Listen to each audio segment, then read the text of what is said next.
حضرت امام جعفر صادق علیہ السلام فرماتے ہیں ہمارا شیعہ کیسا ہوتا ہے؟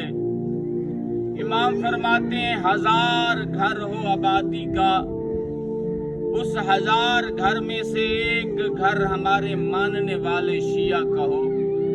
باہر سے کوئی بندہ آئے اور کہے کہ میں نے امانت رکھنی ہے، ان میں سے امین اور صادق کون ہے؟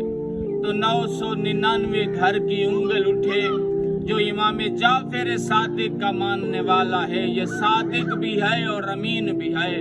امام فرماتی ہیں ایسا ہوتا ہے ہمارا شیعہ۔ اگر صادق اور امین نہیں ہے تو امام فرماتی ہیں یہ ہمارا شیعہ نہیں ہے، کوئی غیر تو ہو سکتا ہے۔